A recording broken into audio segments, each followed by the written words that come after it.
Senator Booker, you often share a story of Abraham Lincoln's inaugural address, his second,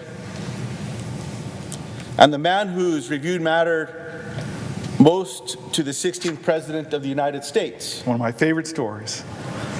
When asked his opinion of Lincoln's performance, former slave and abolitionist Frederick Douglass replied, "It was a sacred effort."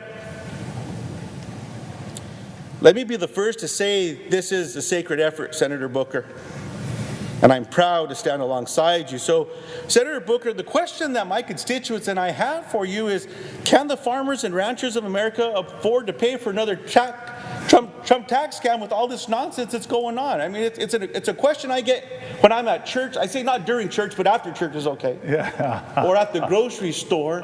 But when I'm visiting with folks back home, this is what they're asking me. And thank you for the question. You said it, the same words that literally, I didn't write these words, my staff wrote this little paragraph here. Trump is pulling the rug from out from under producers that need stability and reliable markets. Because you and I sit, right by each other in the Ag Committee, and we see this connection that you so beautifully say, this idea that we are separate from each other, the invisible lines that divide us in this country are bunk compared to the strong ties that bind us. That farmer-producer in a rural neighborhood is deeply connected to the person in my community.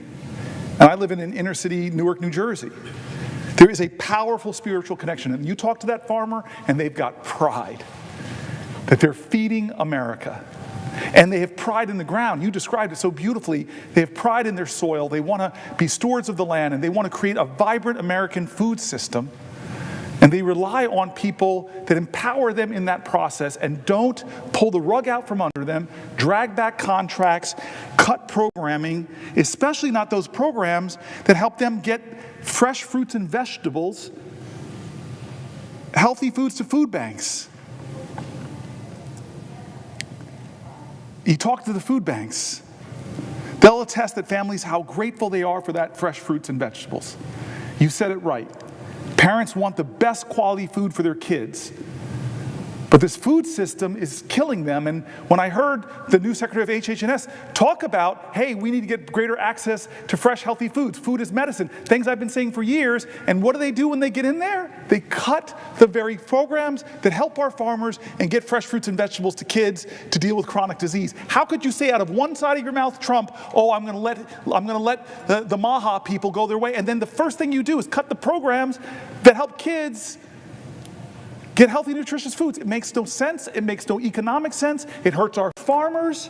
It hurts our farm workers. It hurts our end users. It's not fair, and I appreciate your question, sir. Thank you.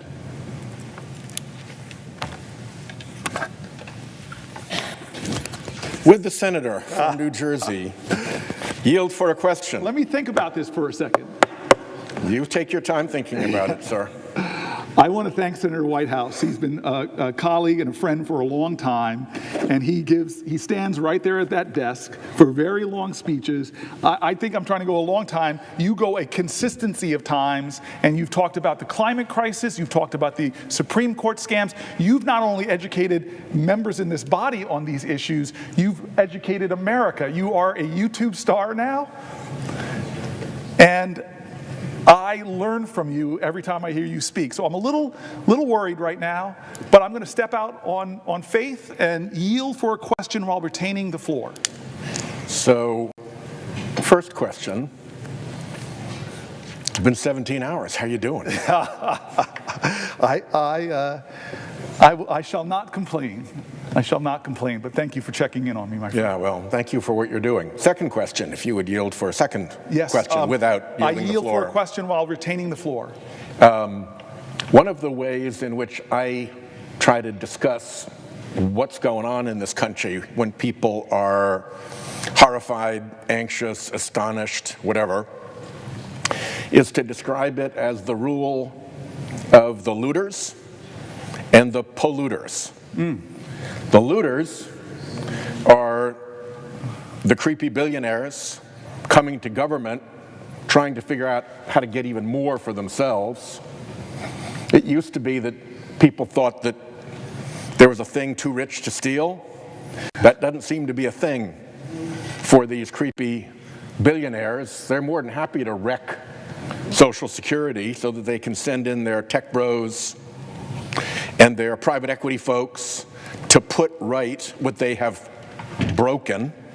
And the looting goes on across the entire face of government, scarred and disfigured by Musk and his little Musk rats, I like to call them.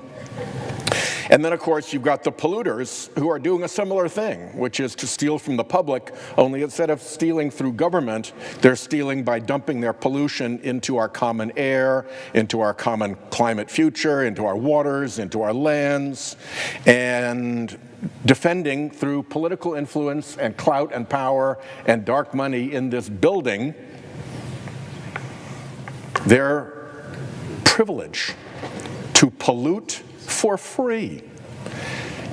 And the end point of both of those is regular Americans who are getting, to put it bluntly, pretty hosed, so that people on the other side of that, the creepy billionaires who are behind the climate denial scheme, who are out to wreck the American government so that it can't regulate their conduct or make them behave like honest bankers and investors or insurers or whatever, react for a moment, if you would, to that framing of our beautiful country now being subject to the really malevolent whims of the big looters and the big polluters.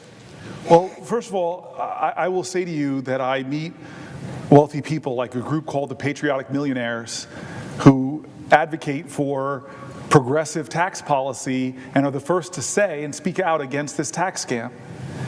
I don't, again, it's, to me, what does patriotism mean to you?